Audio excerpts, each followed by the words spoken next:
Hello, everyone. Very good evening and a very, very, very warm welcome to everyone. How are you all doing, first of all? Hi, Prashant. Prashant will be here with me. We are here to host you and Hello host this everyone. panel discussion. Show some excitement, guys. We would love to see some comments before we welcome our panel. Okay. I think we can wait for a minute or so for the people to join. Yes, everyone. I think they are now Okay. replying. Yeah. People are excited. Hi. Hi, everybody. Okay. I think we can start. Good evening, everyone. A very Yes, warm yes. welcome to the panel discussion by Design Development Days 2021.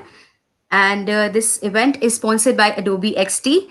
And we have some eminent personalities with us here for the panel discussion today. And of course, as you know, you must have seen the people. They are none other than Mr. Darren Hood and Mr. Harshit Agarwal. I would be taking this moment to introduce them to you before they join in. They'll be joining us in a while. And yeah, I can still see the excitement.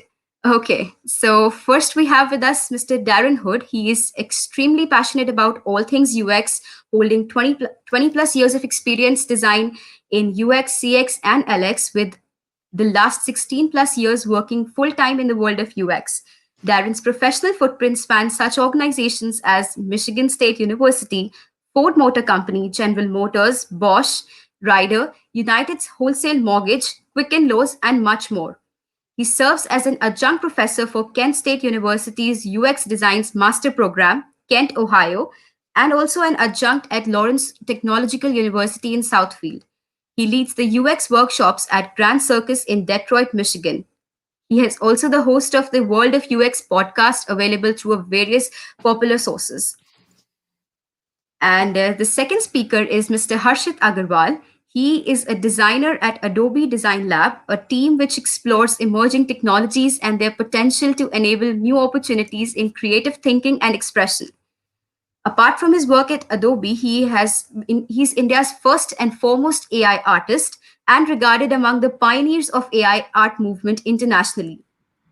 Harshit was the only Indian artist among seven international AI art pioneers in the world's first AI art show in a contemporary art gallery, that's Gradient Descent at Nature Morte. His work is a part of the permanent exhibition at largest computer science museum in the world, HNF Museum in Germany. He is a part of prestigious cohort of INK fellows as well, and he has given lots of TED talks.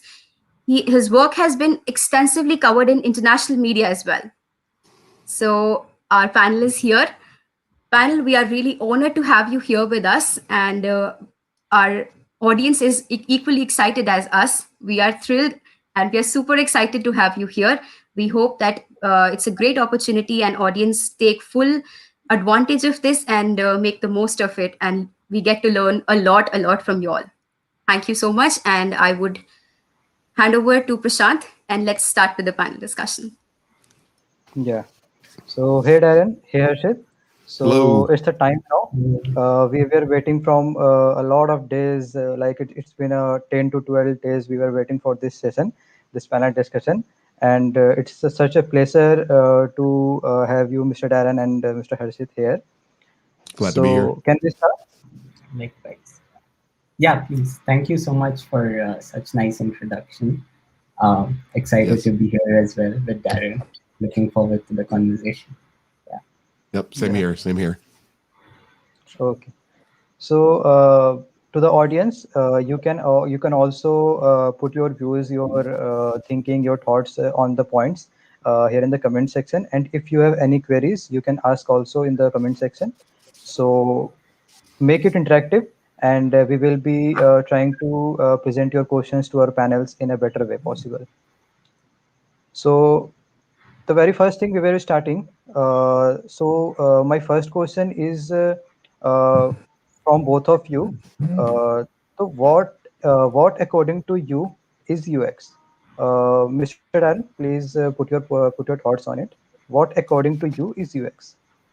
Sure thing. Okay, and thanks again for having me today. Very happy to be here. Hello, everybody. Get that in now. UX to me is it involves using a wealth of methods, methodologies, deliverables, techniques. You put all of these things together. When I say that, I'm referring to usability, heuristics, information architecture, research, different research methods, interface and interaction design, all of those things. You use whichever ones are best suited for whatever it is that you're working on to help drive an optimal experience for users, as well as driving success for the business. That's how I describe UX.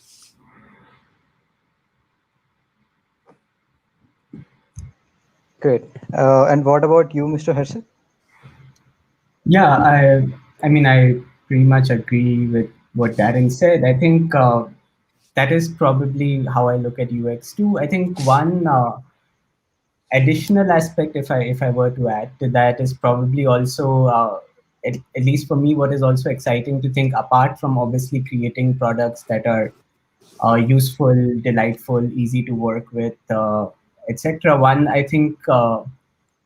Responsibility in some sense as a designer is also to create things that sort of push boundaries of what is possible. So in while sort of allowing or while catering to the UX techniques that Darren mentioned to push sort of, because like you know that the tools that you create end up sort of either enabling some things that can be made or not enabling those particular things. So in some sense, how can you have clever UX mechanisms that allow people to sort of create newer things or make newer use cases out of the tool itself is also, I think, something that I just want to add on to what Darren said. But yeah, that's pretty much my take on UX too. Yeah. So thank you both of you for your enlightening points on UX. So what do you think when you hear the term AI? First, we will be hearing Mr. Harshit. So AI, I think, is I mean, AI as a way to think about computing has existed for a long, long time, and in some sense, the quest for creating computers began through the quest, or parallelly, the quest for understanding the human mind. If you go back to Marvin Minsky and the Society of Mind and so on. But as of now, I think today, in a practical sense, AI is about making good sense of data that you have around you to take better decisions, more informed decisions. And on the other end, especially from, let's say, Adobe standpoint, in terms of how can we leverage uh, that data to create new opportunities for creation. Like Adobe allows you to then sort of, like in your Photoshop features, it's learned visual understanding of the world. So then things like object select and so on become possible, which expedite the process of your traditional systems that were more uh, not intelligent in terms of only working with pixel color values, but now they're beginning to understand semantically what this particular visual or image contains. So in some sense, that is all based on obviously the computer learning from lots of data, tagged data by humans, that what does this particular thing mean, and then can that learning be used to then enhance capabilities for the end user. So yeah, practically, I think that's what AI translates to today. But it always will, I think, remain also as a quest to ultimately understand intelligence itself. Okay, great explanation from you. So the same question goes to Darren. When I think of AI, three things come to mind. One is technology imitating its human counterparts. sort of a replication, if you will. Excellence with repetitive tasks. I think that's one of the places where AI today really has nailed it. And I love what he mentioned about Photoshop. I absolutely love what they've done in the latest version of Photoshop, like sky replacement, because I'm a photographer also. And what it does, the way it uses AI to optimize making the most out of an image is just an absolutely wonderful thing. I also use, there's another application, a competitor, which I won't mention, that does some great things in that arena as well. But I love what happens with AI and software. It's absolutely wonderful. The third thing that comes to mind for me is optimization. It's a way to do things, coupled with speed.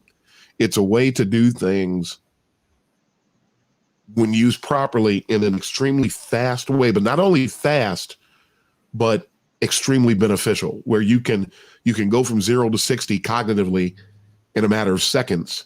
Whereas if you try to do the same exact thing manually, it could take you much, much longer. So that's what I think of when I think of AI.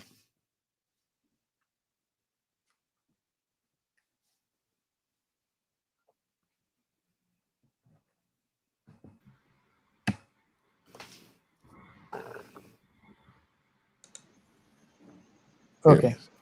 So Okay, I guess we we have got to start. know about the yeah, there was a technical issue, I guess. So here we got to know about the UX and AI from you both. So my next question is firstly to Darren. How can we interrelate AI and UX to build better products for the near future? I think the first thing that comes to mind for me, and I know there's been a lot of articles produced on this, there's a lot of buzz. I don't think as much buzz as there's going to be. And I think this could be a really huge year from an AI UX perspective because of what people are saying. And a lot of people are not really delving into it. I did find out that there's a conference coming up at Stanford University on this same topic. So now it's time to start running to these conferences and learning about this, because whereas I think that it's a great opportunity, it's also a dangerous. There's some elements of danger associated with it. And I think that we can sort of garrison ourselves from the dangers by becoming more educated about it, so we can make solid and more informed steps going forward. But the way I see AI and UX related to build better products, I think that there's a lot of low-hanging fruit. The biggest, something I do when I come into a new company or I get in on some projects, one of the first things I want to do is bring value as quickly as I can. And you do that by finding the low-hanging fruit. And I think that AI, because it's now, I mean, Photoshop's been doing things for a long time, and then AI is taking it up to new levels when it comes to UX. It's just coming into the marriage, the relationship between AI and UX is just getting started. And I think that the low-hanging fruit, similar to what I mentioned, what I do when I come into a company, I think that low-hanging fruit needs to be identified. And heuristics might be one of the places. And of course, we're going to say some things about that later. But there are some things that can be done. However, AI is still at its core is still programming. And so it will always be limited to the input that goes into it. So, and that's another reason why I say, hey, let's if we're going to do this AI thing, let's get the low-hanging fruit. I've heard about these AI-driven website designs that are becoming available now, and it sort of reminds me of like Wix. I think Wix actually was doing something, and I actually hate Wix, but because there are just certain things that you just can't do with AI. But all that said, it's all about the programming. What the data that goes in is going to determine how well the output delights and provides the resources and the need, meets the needs, matches the mental models. There's your challenge, matches the mental models of the people that it's building solutions for. So that's the big challenge. That's the big focus. And we're going to be there for some years, in my opinion, trying to nail that.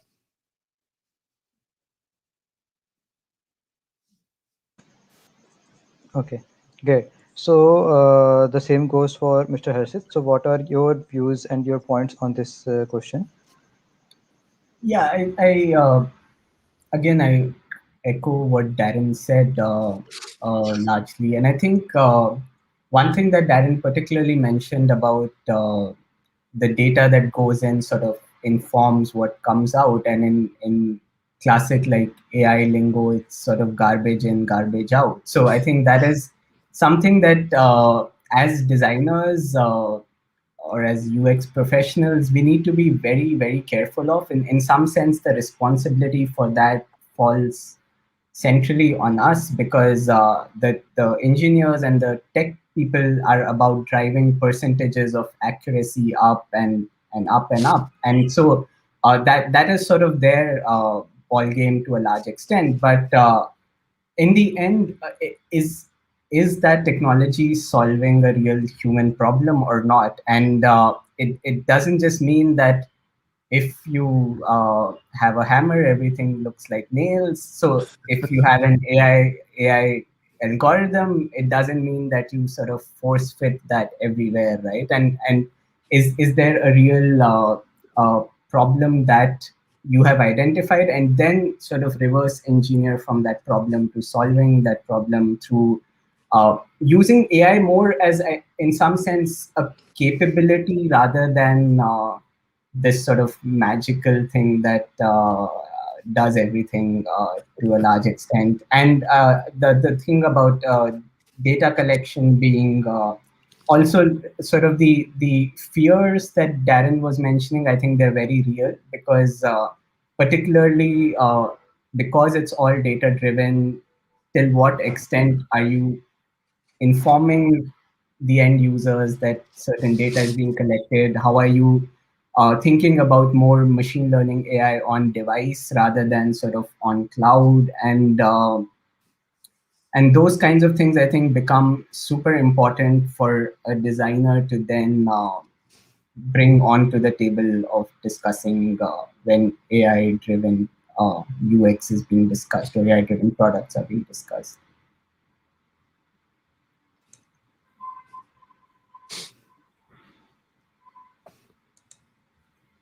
I think that was a wonderful answer. Prashant, I would like to take over from here. I have a Yes, question that to both of y'all that I mean, this has been troubling me a lot.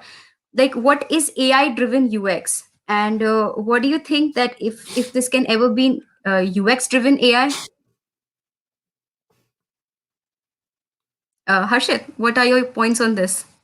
Sure. So yeah, I mean, when you talk of AI-driven UX, in some sense, like at least the immediate thing that I think of when that term is mentioned is sort of, and that has been a practice in the industry for a long time, sort of your A/B testing kind of models or something like that, where you're saying that we have Yeah. conclusive data about a particular design that works, or we've identified, if maybe it's not just one or two elements then, but if you're really expanding it to an AI level, you have all these algorithms like which sort of create this heat map of where does a user usually look at, what are the most Mhm. targeted spaces in a given visual or an artboard or something that catch people's attention. And not just I mean, like, you have data to back that up basically, and not just sort of preconceived notions. So that in some sense starts informing what the user experience could be like, what are people's expectations out of a certain thing. And in some sense, the reverse of that is, I think, what Darren and I were talking about in the previous question, is that you keep the user experience at its core, and you use that to inform what AI should help you do, like what kind of algorithm should be focused on, what kind of data needs to be collected. So that sort of becomes the UX driven AI. So yeah, those are two sort of sides to this AI UX marriage, I guess. Okay. That was a great answer, Harshit. Thank you. And Darren, what are your points on this? I love what Can we Harshit. actually make it UX driven AI? I mean, can we I, say that? I think that we can. I love what Harshit mentioned, especially how AI Right. this is a lot of the things I've seen talk about how this should be a partnership, and how that AI, just to sort of put out the fires of any anxieties that might be associated with the topic we're discussing. A lot of the people who are putting together this AI driven UX is not to replace humans. It is to accentuate what it is that we're doing. And when I think about the heat mapping that he mentioned, when you look at certain tools out there to provide the heat maps that help to inform, that's one of the big deliverables that AI driven UX, that's what it's supposed to do. It's supposed to inform us. Okay, people are looking here. Okay, people are looking over here. And so then the human perspective comes into play, because you're not going to be able to program KPI fulfillment into AI, nor is anybody even proposing that. But there's information that can be provided. We can't heat map. We're not equipped to do it. As a human being, I can't tell you where the person looked. I can guess, but I can't do anything like that. When you think about the like a company like Toby, that you can put a device on your head and it can tell you that a person, when they engage with a certain part, a certain micro experience, they begin to perspire or their pupils dilate. We can't see that. So this is one of those, these are the types of opportunities where AI driven UX, it takes us up several notches, and it allows us at the core of what we do is value. So AI driven UX, through this types of information that it provides, can help drive value. It helps drive speed. It is algorithm dependent, and we've got to get some really good minds that we can draw from to make this thing work. If we oversimplify it, it will fail. It will fall flat on its face. The entire movement. Right. But intelligent modeling is supposed to come out of it. And I have to throw this in there too. Some people see AI driven UX as being proactive, and I dial back on that a little bit, because it depends upon the level of expertise of the people you're talking about. So it can give you, I don't see it as proactive. I see it as supplementary, that is giving you information that we could not gain. Either we couldn't get it as humans, we couldn't derive it as humans, or we couldn't do it nearly as fast. Now we're talking value. Value has to be at the core, and we're the ones who understand the value. We're the ones. The AI is not going to sign off on the check to get the work done. So the humans have to make those decisions. If we think about these things, speed, value, build solid algorithms that will give us information that try to suppress or avoid bias, because we've got a program to account for, what is it, 128 cognitive biases? That's a lot of work. Try to account for all of those biases, because a lot of AI efforts today are biased. They're full of bias. So they're cultural agnostic. But when you're doing UX, you have to be aware of cultural, and when a human is there. So all of these things we have to do. If AI-driven UX will work, we have to have these things in place. That was a great answer. I think that answers the question completely. Thank you so much, Harshit and Darren, for answering that. We have a question from the audience. Khyati has asked, it's not really related to AI, but we have would love to know what should be a sought out plan for a person who is very interested in learning about user experience. I personally would love to know about it entirely. Oh, wow. I think we can go to Darren for this question. Okay. Oh man, I just delivered a talk on this a week ago. I'll have the video soon, about issues associated with UX education. And there are a lot of issues on several fronts, because some people, they want to learn too fast, and they engage in education where zeal is the thing that drives you, which will cause you to make heady or rash choices. So I talked about something in the talk that I delivered a couple of weeks ago, what I called educational economics. And you need to understand how you operate, what types of environments you learn best in. You need to look at the different types of, I'm giving you a condensed version of this. You have to look at the types of opportunities that are available out there for your learning. Do you like asynchronous learning? Do you like synchronous learning? A lot of people don't even know that those things come into play. Do you want to learn in person, whether it's virtual or not, or are you happy with self-paced type of work where somebody can tell you what's going on and then give you a due date and then you work on it?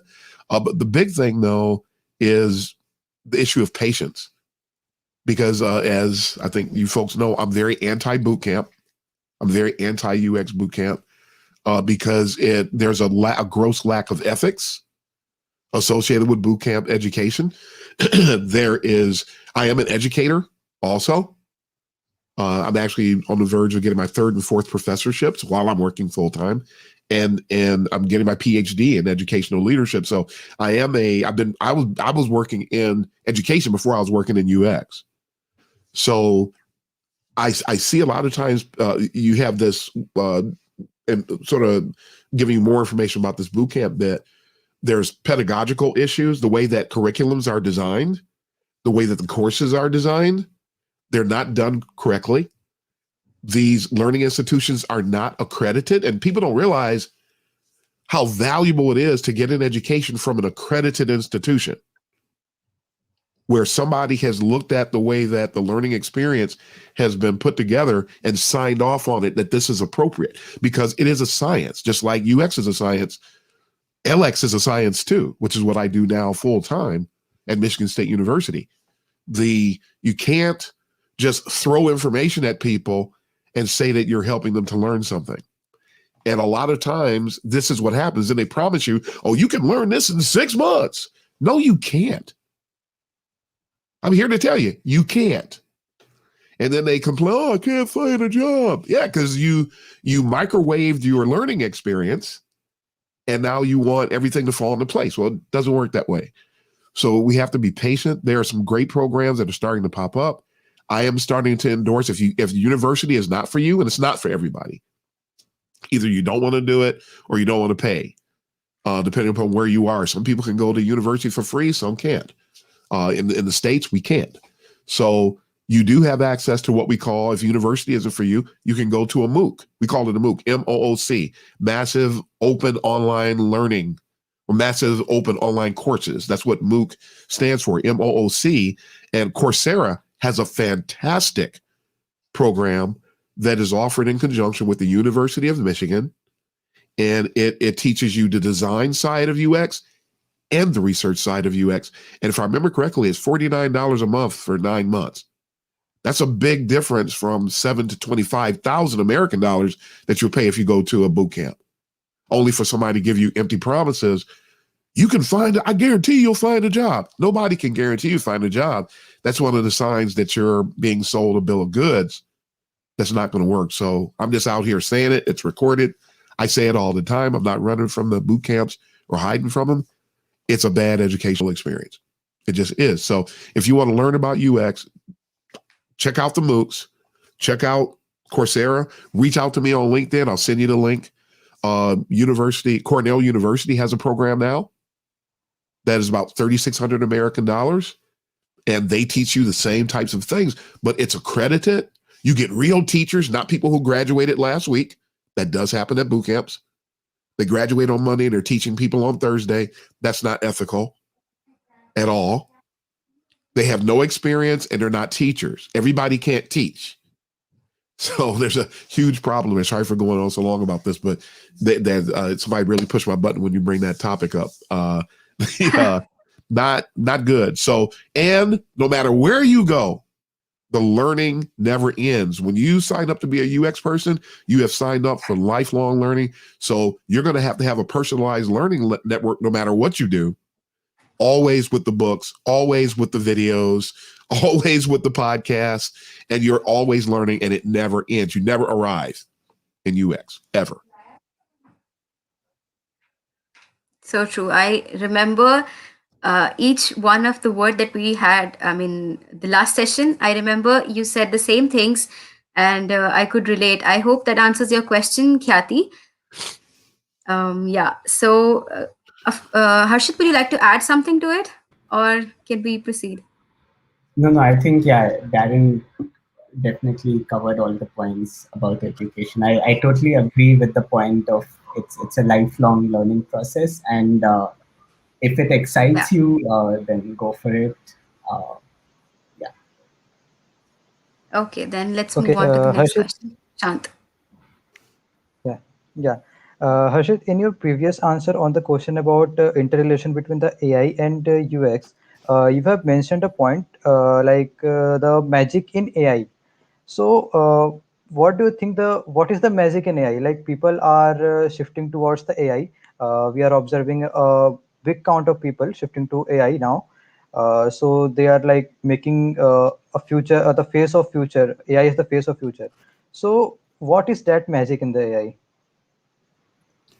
Yeah, I mean, the magic is definitely, I think, the ability to now have some entity, some computing entity, be able to process the amount of data that as humans we could never have, and then come up with patterns or come up with sort of an understanding from that data set that again as humans it would be virtually impossible for us to do. I think that is probably the magic of AI. So as Darren was also mentioning, like devices like the Toby and things like seeing heat maps and all, like that is just beyond physical capabilities of a human.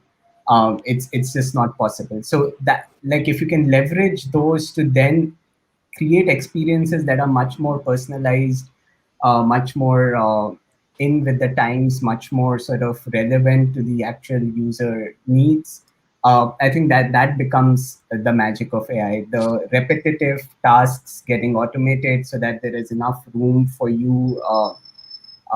And I speak from sort of the Adobe product pipeline. There's enough room for you as a creative to then do what you want to do rather than sort of spending time on repetitive tasks that you might as well have automated. But having said that, there is obviously also it can be a double-edged sword, like with most technologies is.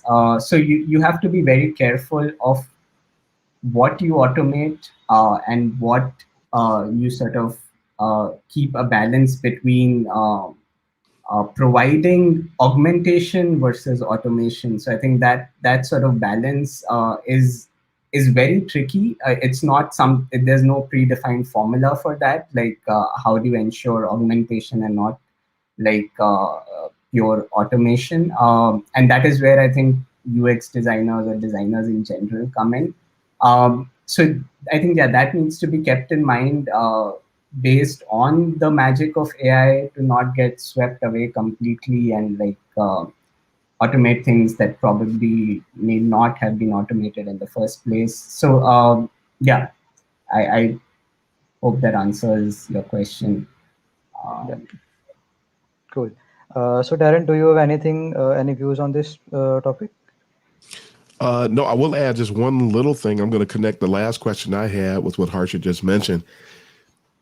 With the problems that we have today in UX education, if people who have been educated through, what can I say, if the education is not thorough, and with regard to UX, if UX is misunderstood, people say UX is a mindset. No, it's not. UX is a process. No, it's not. Since when does a process use a process? Okay, so no, it's it's not. If people who do not understand UX give weighted input on the algorithms, then what AI does will fall short. Just to show you how important education is.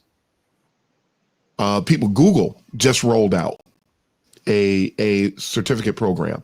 You notice that I did not endorse it. Google is a great company. They're a big company. They've done fantastic things.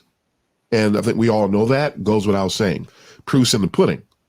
But just because you're good at these 5 things doesn't mean you should be doing these 5 things. And as an educator, as an expert in the world of education, as well as the world of UX, the last thing that I want to see somebody building education on. The last person I want to see doing that is somebody that's good at something else. That does not make you a good educator. Pat on the back, Google, for all the great things you've done, but you're coming into an arena that you don't own as an educator. So that type of thing, and they're talking, oh, you can go through our program in 6 months and learn all you need. You'll never learn. I've been doing this full time for 16 years, totally for 25, and I still don't know everything that I could possibly know. I've got to learn a whole bunch now about AI. Thanks, Harshit. So I'm just messing with Harshit. but seriously, now we gotta, how much on a scale of 1 to 10, how much do I know now about AI? So now I'll be continuing to learn the rest of my life about AI, and what can I do? What can I do to help make AI better?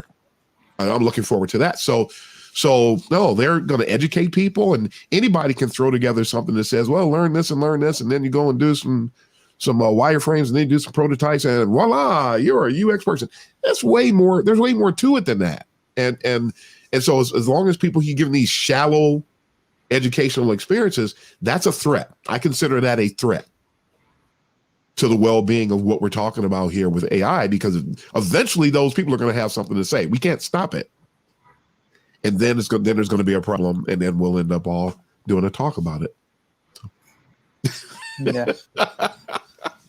Yeah. So talking on your point, what's your advice to the young UX designers now?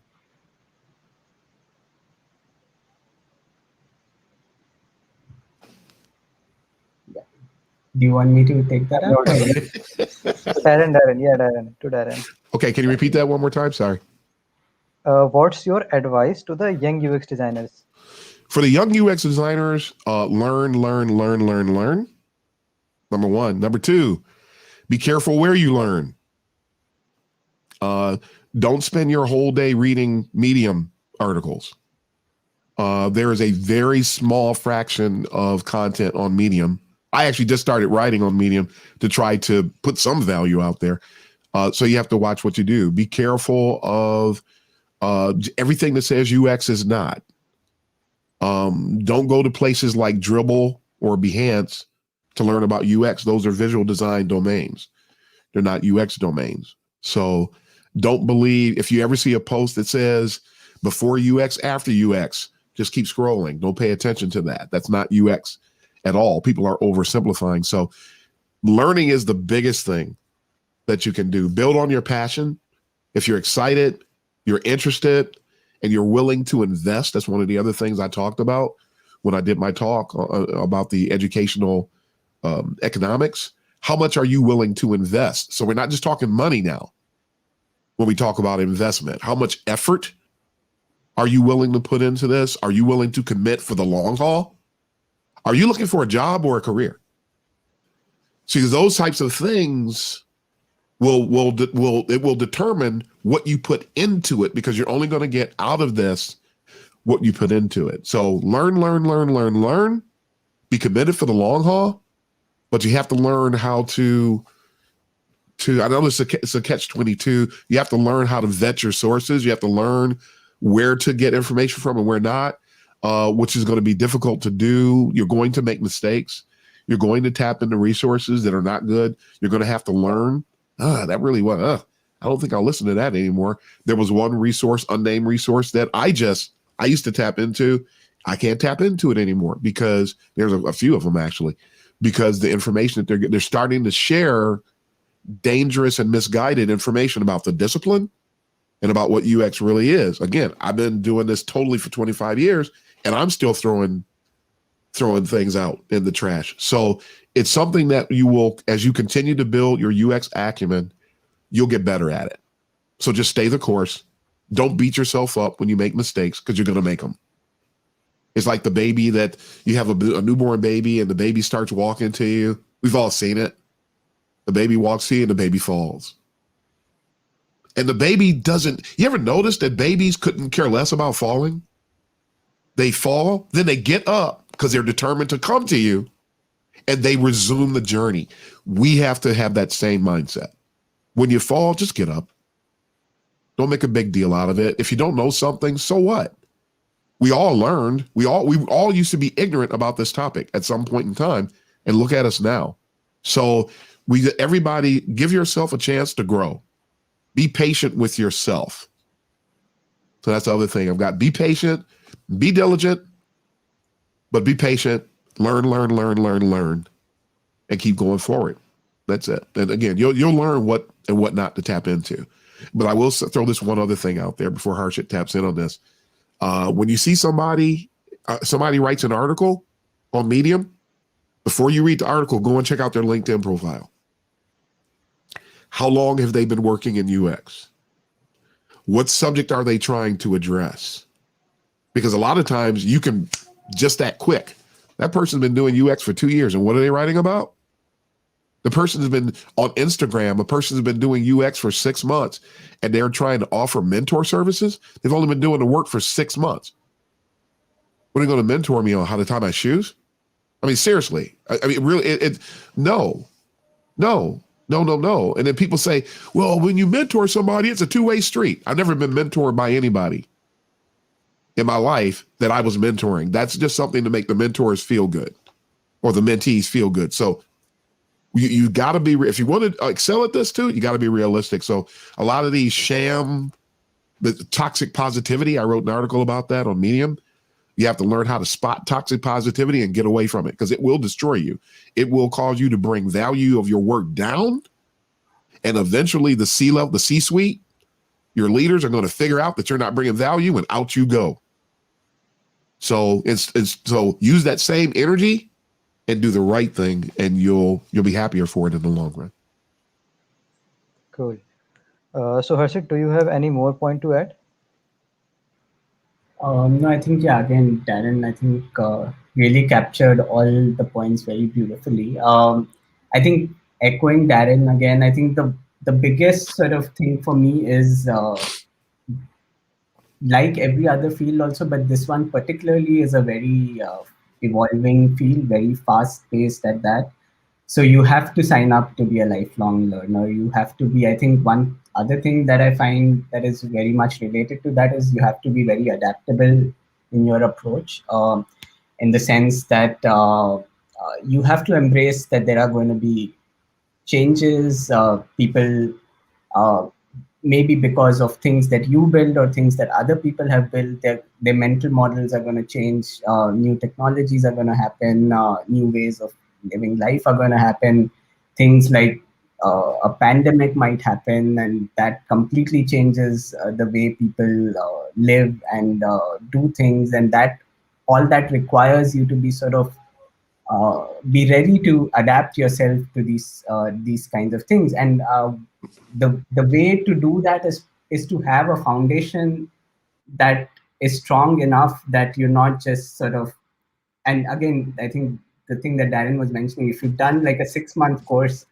you just know those 5-6 things, and then you can't just bring them onto a new sort of situation immediately, because you haven't built from the foundation up. If you build from the foundation up, you can then quickly adapt around new things that are thrown at you. So I think that is extremely critical, especially I think the times that we have today. Things change very rapidly. Things move very rapidly. So yeah, that's just a little bit that I want to yeah mention, and in addition to what Darren has also already very beautifully captured. Yeah.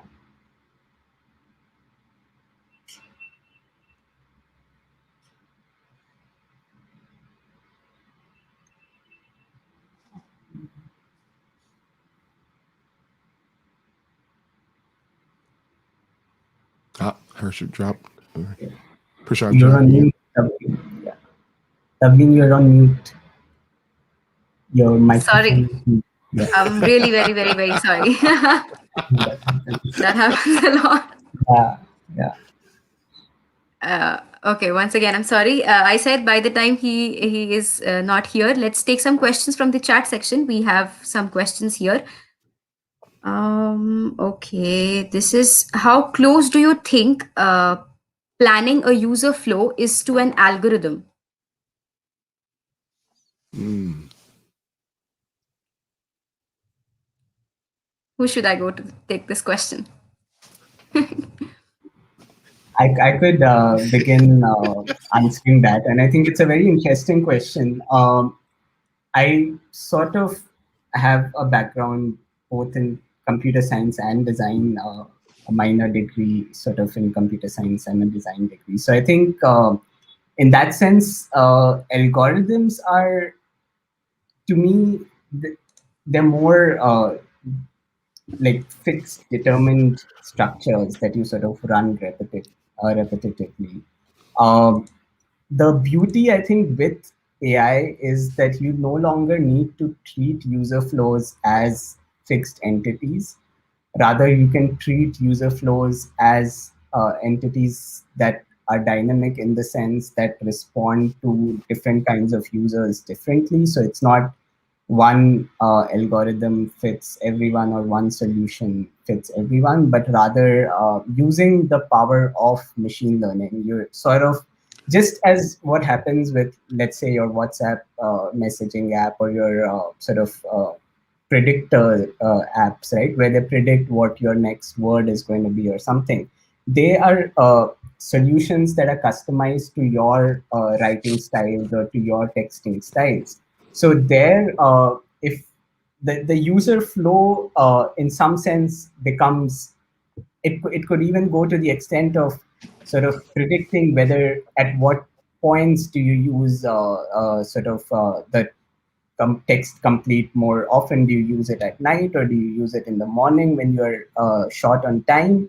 And maybe those features surface only then. So in that sense, I think the user flow aspect by itself should be dynamic because every individual is unique. And AI allows to actually make that happen, like bring that sort of dynamic thing to life now. So welcome back, Prashant. So yeah, I think that is what I would say is probably the difference between an algorithm and a user flow. Especially with AI, I see that these two things sort of deviating in the extent of one becoming more personalized, when the algorithm remains the basic recipe with which you personalize things for everyone. Yeah.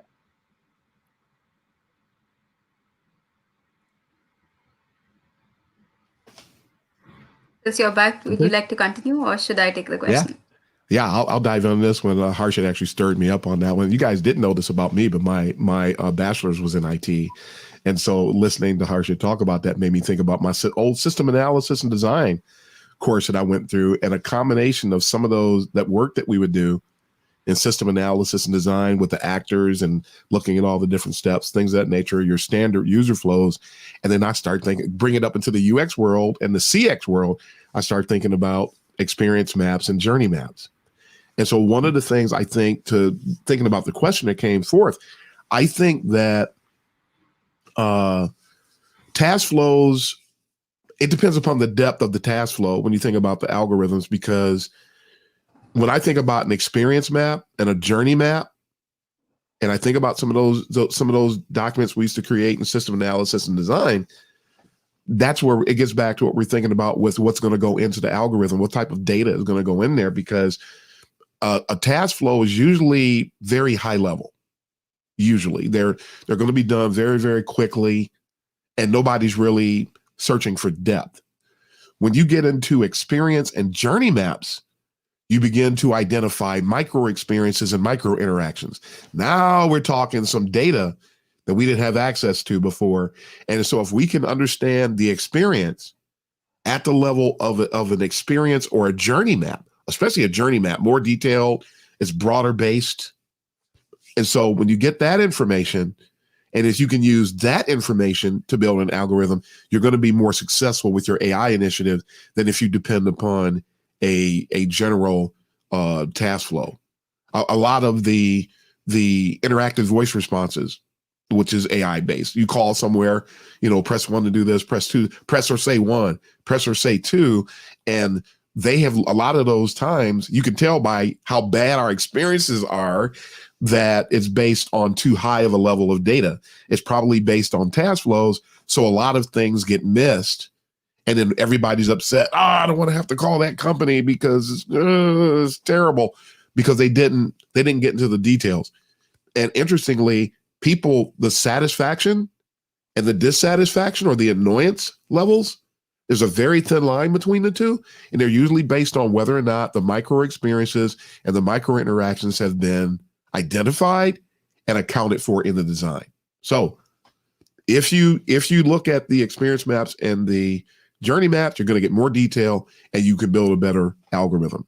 If you use a task flow, you're going to account for certain things, then you're going to miss a ton of things, and now the annoyance factor is going to be off the charts and the experience is going to fail. Algorithms or no, whether it's just UX or if it's AI driven UX, it both will fail if you haven't identified the micro experiences and micro interactions.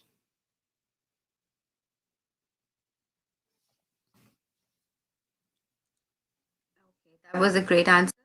By the time Prashant is like, I hope you can hear me properly, right? Okay. Yeah. So moving on to the next question, we have this question: what is human-centered AI design? Harshit, we would be taking this question to you first. Sorry, this time I completely missed your words. What is human-centered AI design? Right. Human-centered AI design. I mean, I think, yeah, I don't really want to spend too much time on this because human-centered design is what human-centered design is, and I think every AI related design should be human centered, unless you have ulterior motives or whatever. Yeah, I mean, it's basically the words as they are. Like, you're designing from a human centered approach. You're using data to probably solve problems that exist that couldn't have been solved without the existence of data, but you're solving them from a human-centered approach. So you're keeping in mind sort of the expectations that a user has, the motivations that a user has for doing a certain task, and you're solving from that point of view. And sometimes that could even mean things like uh, how do you ease or sort of build a bridge between the current user expectation and the expectation that you want them to get to, because AI can sort of magically do things instantly now. So sometimes you have to sort of build those bridges between completely new experience that you're trying to get customers to adapt to, because you now have the power of AI, which you didn't have earlier. But you need to make sure that people sort of don't sort of feel petrified by it, or sort of feel terrified, like, did I miss something? Did this actually happen or not? Is there enough feedback from the system on a particular thing that has now suddenly been automated, for which they probably had to wait a minute for that particular task to happen, that has been expedited to be just happening instantly? So can you sort of communicate that in a way that that the whole user experience, user expectation model is still intact, and they're eased into this new kind of experience? So I think all those kinds of things. Also, the aspect of motivation that I mentioned, or the reason for doing a thing. Again, especially speaking from my experience with Adobe and how we think with AI. So, like, the creative expression which Adobe CC Creative Cloud allows you to do is also a very human thing, right? It allows you to feel joy of creation, and maybe people don't want parts of that to be automated. Maybe they do want parts of that to be automated. So sort of giving that option to the user, like, you can go ahead and do the sky replacement yourself if you want to, in the way that you are used to, but we are offering this other alternate way of doing it through the click of a button, instead of sort of forcing you into this new paradigm, and sort of maybe removing your joy of meditative creation. So that sort of is the kind of motivation that I'm talking about. Can you offer alternates, or can you offer new ways of doing things without hijacking the motivation or the intention of the user? So I think, yeah, those are probably some of the prime human-centered ways of looking at AI design. But in essence, yeah, humans first, technology second. Darren, any inputs on this one? No, we'll just ride with that one. That was fantastic. Love it. Okay. Thank you so much then. Prashant, can you hear me? Yeah, sure. So first of all, sorry, I have some technical issues, so I have to turn off my video. Okay, so we are moving forward. Uh, how do you see the future in terms of UX and AI? To Darren. I tend to agree with what the experts are saying that the to well, we already covered issues like with the heat mapping and things like that. I think those are no-brainers. I think that those already are bringing value to the world of UX. I do think also that it's when you look at there's certain low-hanging fruit in the world of heuristics, because I've seen people talk about, oh, you can do an AI heuristic analysis. And that one, I think you can do some things with when it comes to heuristic analysis. For example, and actually listed these down so I didn't forget them. You can check out the system status. I'm back up a moment. When people talk about doing AI heuristic-based heuristic analyses, for some reason, people seem to think that Jacob Nielsen was the only person that ever produced a set of heuristics, and he was not. So he produced a 10 heuristics, and the AI can address most of it. Can't even address all 10 of those effectively. So you have the system status, help and documentation, user control and freedom, the minimalist design. But then the other ones, when you get into things like recognition over recall, I question how well AI would be able to address that. And then when you look at some of the other schools of thought, Susan Weinschenk and Dean Barker came up with a set of heuristics once. Bruce Tognazini came up with some interaction design principles that are really heuristic when you take a look at them. Can you really account for those? Not as well. Abby Covert and the Understanding Group came up with what I think is the most practical set of heuristics, and AI would be hit and miss because there's too much of a human factor that comes into place, and the ability to adjust quickly because the mental model shifts. And when the mental model shifts, if the algorithm does not account for that shift in the mental model in a moment like that, you're not going to get any results. So for example, again, things like semiotic variance. And some people say, Darren, what in the world did you just say? Well, there's something that's in heuristics. Semiotics has to do with signage and how people pick up on it. You mostly see semiotics as it relates to iconography. Well, being that there are less than 10% of icons in the world that are understood without text, there's no way in the world that you're going to account for that degree of semiotic variance. Now you got it. You're not going to be able to account for that semiotic variance with AI because the variables change too often and too much. So, but if you have a human perform a heuristic analysis, we can, on the fly, we can address semiotic variance, and we can tell whether or not it's common convention, best practice, proven principles, which is really what heuristics revolve around. We mentioned earlier cultural elements. That's a part of heuristics as well. Matter of fact, somebody listed cultural propriety as a heuristic.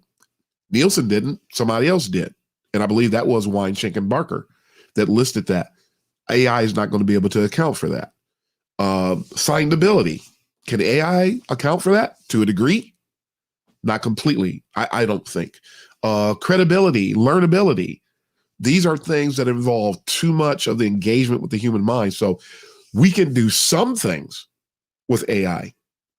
And I'm all for doing as much as you can, But I've heard people talk about doing the entire thing with AI, and that's just not only is it not doable, it is not really desirable. And those people who are entry-level people, you think you're struggling now sometime to find a new UX gig? Let this AI, somebody say, try to get AI to do your job. And guess who's going to get pushed out the door? It's not going to be the seniors. So we need to understand that now so we don't have those battles later. So that's where we have some issues there. I think that those are where some of the limitations. So if we focus on things the right way, I think some of the experts are getting it. Some people are writing these articles and they're not experts and they shouldn't be writing at all. Thank you, Medium. With their no editor policy out there. But that's what I see with regard to the future. It's a thing. It's already a thing to a degree. And there are some things that'll help us do in the future, but not as broadly as some people think.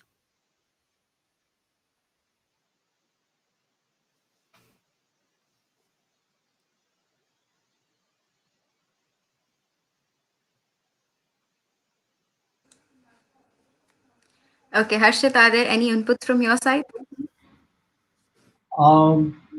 Nothing particular. I think Darren has covered most of the things, and yeah, the future.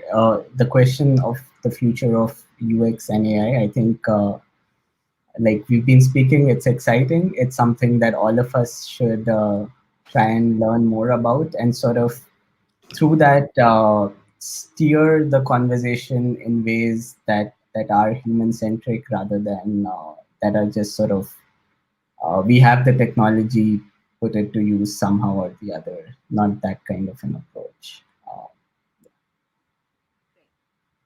Okay, so we would be taking one question from the audience. There's a question.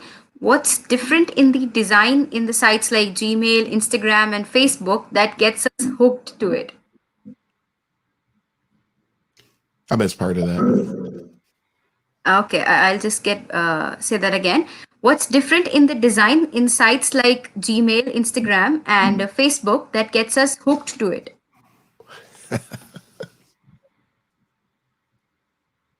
Darren, Yeah, I'll start that out. I'll go to you first. I'll go to you.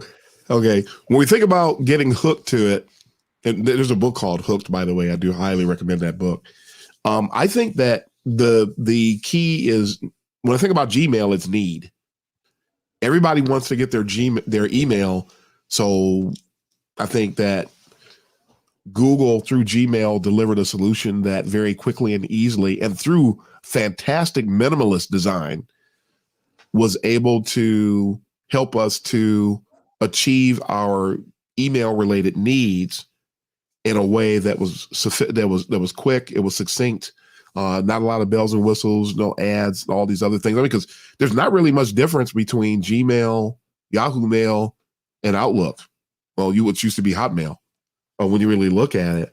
But it's just that when Gmail came on the scene, it was a little more minimalistic than some of the other solutions. And so the momentum just got going and people jumped on board. And when they jumped on board, it's like, it's not broken. So why go somewhere else? And I think that that's part of what happened there. It met the need. It did it with extreme simplicity. The ease of use was great. You don't have many complex issues, if any, that come up with Gmail at all. So they met a need because everybody's got to pull their email from somewhere. And so that got the job done. When you look at Instagram and you consider that mental model with Gmail, Instagram and Facebook, the mental models shift. When people go into Facebook, they're looking to engage and interact, usually with friends or to tap into different resources. I follow a ton of photography groups out there on Facebook. So people are looking to interact. They're looking to learn. They're looking to be informed about events. There's a little bit more of a social need that Facebook is fulfilling. And frankly, Facebook was doing it better than any of the alternatives. There are other ones like MeWe. People don't even know what MeWe is. MeWe is a Facebook alternative that does the same exact things. does a few things differently. And from a certain perspective, it's a lot cleaner than Facebook is. But people, because the adoption is so great, and they have that same momentum that Gmail got. The adoption is so great, and nobody really ever tried to truly compete with Facebook. Rich, if somebody did right now, somebody on this call right now, if you've got an idea, go for it, because a lot of people on Facebook actually hate it. People are tolerating Facebook. Just in case you didn't never consider that, come up with a solution, because nobody's challenging the Z-Man. Nobody's challenging Mark Zuckerberg on that one. When you look at Instagram, Instagram was initially created for photographers. It was really a place for photographers to go and share, and there was a few places out there that did things on that line. I can't remember some of the names of some of them, but 500 Pixels was one. There's a few of them out there that do this. Yahoo owns one, and but they all do different things. But this did it in a small form factor, because it was mostly driven from a mobile perspective, to the extent that you can't even do everything in the desktop. Hint, if you change to a mobile viewpoint, you can do things on your desktop and Instagram, just in case you didn't know that. But just go into inspect mode and refresh your screen and go for it. But the needs out there are different. It has expanded. Now a lot of businesses are out there. It's not just photographers anymore. But again, that mental model is what do our users looking to do, and how well can we do it? And that's what they did. So it's about the mental model, catering to that mental model, no matter what it is, whether it's not just Facebook and Instagram and Gmail. What are we catering to, and then making sure to do it well? And they have, outside of the really bad security on Instagram, has been really bad for years. And Facebook owns Instagram now, for those that didn't know that.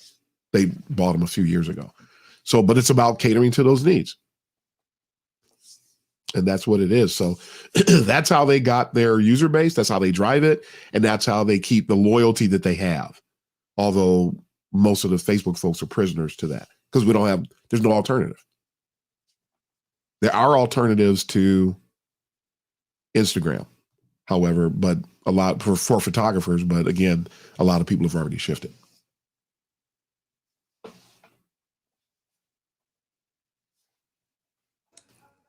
Harshit, what have you got to say? I noticed that. It's going to happen once.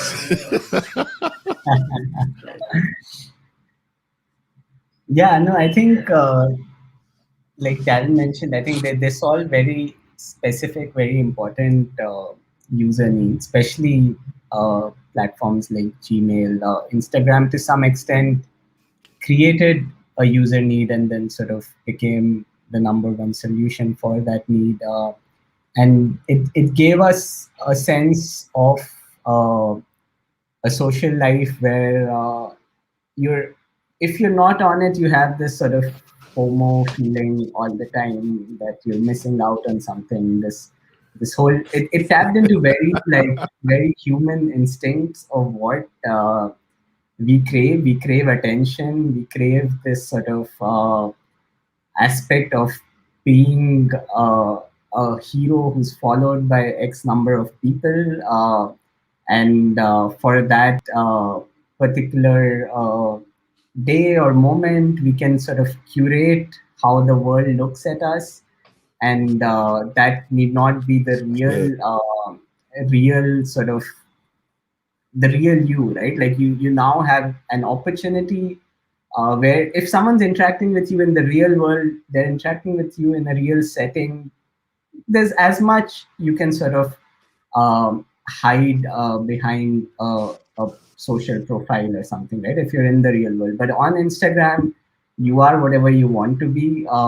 You can curate this alternate reality of yourselves. It almost gives you this new blank slate to sort of begin, and yeah, and people inherently enjoy that. I mean, I don't know if it's healthy or not, but those are, I think it's very core human psychological needs that Instagram taps into that Yeah. Yep. has really got people hooked on. And with I mean, even like the design, simple design things of like the infinite scroll of just sort of mindlessly consuming content, and never are you told that there's an end to the content. Like, you're done. Please go outside or whatever. So it's just there everywhere, every time for you. So yeah, I think those are some reasons. I don't know. I mean, it solved its purpose if that was the purpose, to get these many people hooked Yep. onto it. If it's the right purpose to solve or not, that is obviously an individual's choice at the end of the day.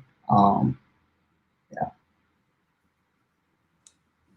Great, that was a great answer. Okay, so the next question is for Harshit.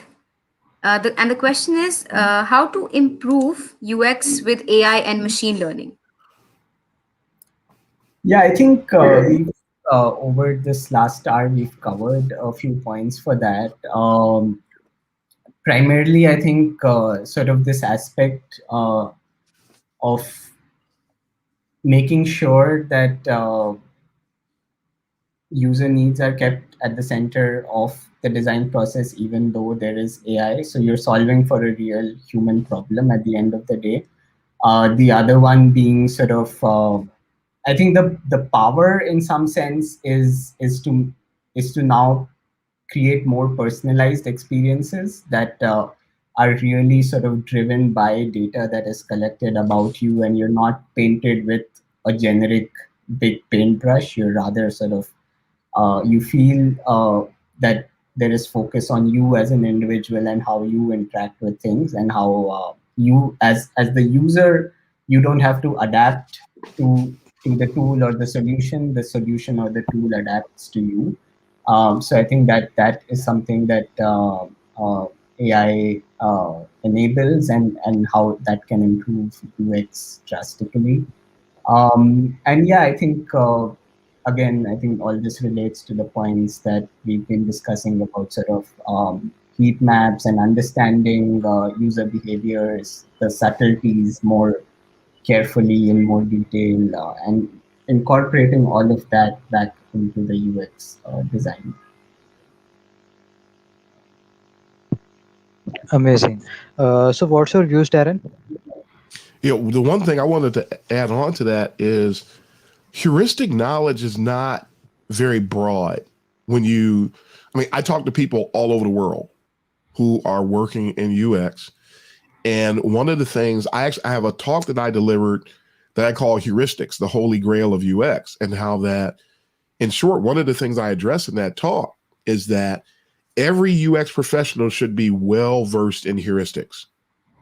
And it should be the first thing out of everybody's toolbox, whether you're working on a new design, because new heuristics can inform new design, and it'll definitely inform redesign.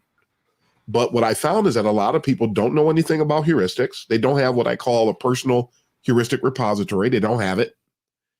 And people actually have started little mini revolts when I deliver this talk.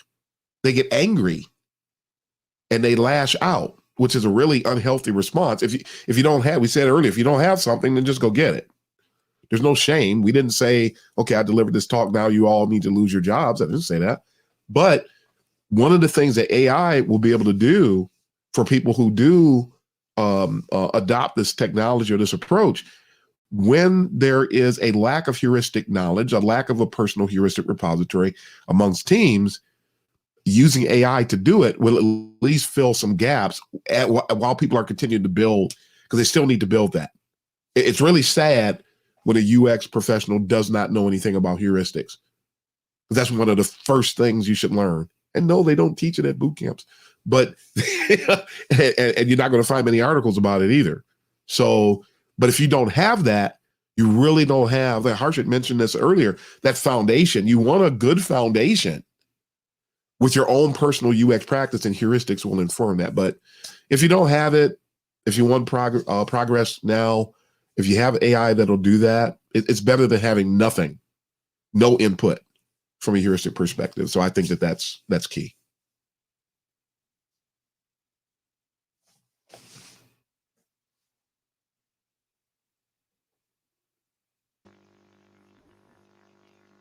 Amazing. So, due to the lack of time, we are ending this with the last question. So, the last question is this is the trending topic actually. Will AI eliminate the need for UX designers? Please put your views in brief. First to Harshit. No. If I have to answer in short, Yeah. because of the lack of time. But yeah, just saying that, yeah, this, I, I, I, I mean, I think by now we should really sort of start focusing on the real issues, because let me answer this in a slightly broader context than just UX. The fear of sort of automation, or the fear of what are all these sci-fi movies, right? Like the end of humanity or whatever. They really deflect the problem, the real problem at hand, and they really sort of make people think that, okay, that is the real problem, like this end of humanity thing is the real problem. But the real problem of AI is the sort of problems in ethics and bias, in sort of not understanding human needs, in sort of making decisions that are not probably right from a cultural level, from sort of the human expectation level. All of those things are the real problems of today that AI is already resulting in. And if we stop deflecting the problem to sort of this bigger dystopian kind of view that AI is here and now it's we can't do anything, like we just have to wait till AI takes over our jobs, that is going to not solve anything, right? So I think it's very important to get onto this technology, understand that the real issues are more about is the data set that you're collecting distributed and diverse enough? Is it solving the real problems that it was intended to solve? Is it applicable? Like, is your AI solution applicable across cultures, or do you have to fine tune things for different kinds of cultures? Are people aware of the data collection policies of your platform? Are you jeopardizing privacy of certain people for your own sort of AI needs and benefits? Like, these are the real problems that only UX designers can solve, because, Yep. like, I think at the very beginning, both Darren and I mentioned, the technologists or the engineers are about creating more accurate solutions, improving accuracy of identifying images or whatever. They're not. They also are sometimes, but it's not their responsibility to think of the human end of things. So as UX designers, it's actually much more important for us to start immersing ourselves in this conversation than thinking that we're going to be replaced. Yeah. I totally agree with Harshit. Absolutely not. Number one. And Thank then you. my other answer is similar to his. UX professionals are responsible for more things than just designing. We don't just design. We manage UX maturity levels. We mentor. We have UX strategy efforts, and AI can't address any of those things. We can partner with it though, and I look forward to having some AI driven UX initiatives in my future as well. But there are some things that AI will never touch. And I've got to use what he said, the UX apocalypse. There will not be a UX apocalypse because of AI. That's not what's coming. So no, you can get those Mad Max and all that other stuff out of our head. That's not gonna happen.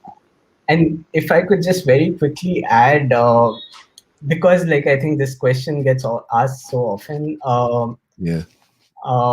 that if a task were to be automated, then that is going to be automated regardless of what you do. Because I'm speaking from sort of the context of there were horse carts earlier to move from point A to point B, then cars were invented, cars replaced horses, right? And that is going to happen. But does that mean that UX as a field has been automated or replaced? No. That only means that you do things that require more of the human angle to doing those things, and you sort of evolve as a discipline to do those things. So I think thinking from that lens, and that is why you should be aware of, okay, what are AI technologies, what can they automate. Maybe then you don't have to sort of spend time doing those things, but there will be this plethora of things that are your domain only, and that is something you should then start focusing on. So just sort of being mindful of these things, I think, is more important, and that can only happen by actually immersing yourself in this space rather than Yep. being fearful of it. Yeah. Yes. Absolutely agree to what you all said. And with that, we come to an end of questions. And yes, lack of emotional intelligence. Yes, that's right. I think we can sum up this by saying, of course, AI and UX can be a wonder when they come together. And this, if we take separately, of course, they are different, but they can do wonders when put together. Yes. So, okay, with that, we come to an end to this panel discussion. Thank you so much, Harshit and Darren, for joining us. We are really honored and humbled to have you here. And it gives us immense, immense, immense happiness. And we always love to have you here, Darren and Harshit. It was so, so good to have you here. And we were looking forward to having you here again in future as well. Thank Yep. you so much. Without any further ado, I would end this. Right. Thank you. Have a Thank you, Thank great you week, so Darren, much. everybody. and Prashant, and everyone on the call. Yeah, thank you. Yes, guys, we'll be attaching LinkedIn Thank you. IDs for both the panel members here so that you can connect with them and ask any further queries or questions that you have. Thank you, sir. Absolutely. Yeah, thank you. Thank you. Thank you, everyone.